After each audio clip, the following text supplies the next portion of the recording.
C'est l'heure de notre coup de projecteur à présent, Thierry.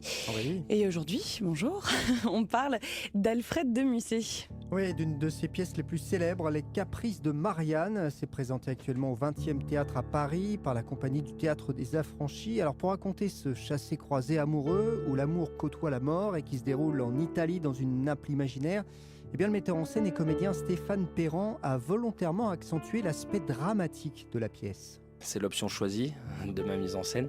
C'est effectivement, on a eu tendance dans le passé à le représenter de façon un petit peu romantique. Alors c'est vrai que Alfred de Musset est un auteur romantique, mais c'est surtout, selon moi en tout cas, notre Shakespeare français.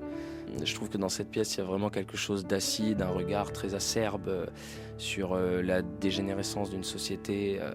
Donc on a voulu mettre l'accent là-dessus, si vous voulez, pour éviter le pléonasme avec la poésie de l'œuvre. Et je crois que c'est la façon la plus juste de faire entendre la poésie du texte, quoi, qui est sublime.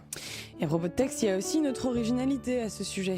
Ben oui, parce que en fait, le texte original écrit en 1833 a longtemps été censuré. Et il a même fallu attendre 1935 précisément pour que l'œuvre authentique soit jouée.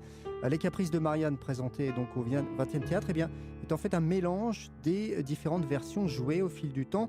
Et puis au-delà du texte, c'est aussi le côté intemporel de la pièce qui marque. Paradoxalement, en fait, c'est pour parler à notre jeunesse, dont je fais partie encore, que j'ai fait le choix de monter ce texte qui date du 19e siècle, mais qui fait appel en fait à des thèmes qui sont toujours d'actualité, quoi.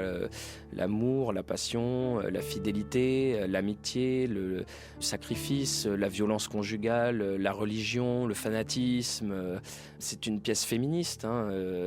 Il y a énormément de thèmes qui me parlent vraiment particulièrement, et je crois que ce qui est beau particulièrement, c'est la relation en fait entre les trois personnages principaux, quoi, Marianne, Celio et Octave. Et vous, qu'est-ce que vous en avez pensé, Thierry ? Sincèrement, j'ai beaucoup aimé. Au-delà de la mise en scène inspirée et du jeu des comédiens impeccables, eh bien, un soin a aussi été apporté particulièrement au décor, aux costumes, aux éclairages. Puis c'est aussi l'occasion de se rendre compte à quel point les Caprices de Marianne trouvent un écho dans la propre vie de Musset. La figure du destin, la prémonition jouent tous les deux un rôle majeur, quoi, dans cette pièce. À ce propos, on sait que Alfred de Musset a écrit Les Caprices de Marianne quand il avait 23 ans, ce qui est assez incroyable.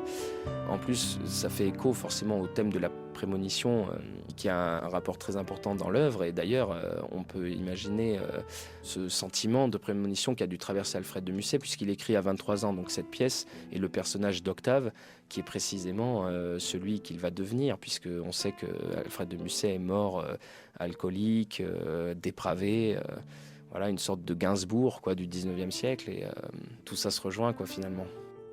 Le metteur en scène et comédien Stéphane Perran, donc à propos de cette version très réussie des Caprices de Marianne, s'est présenté actuellement au 20e théâtre à Paris.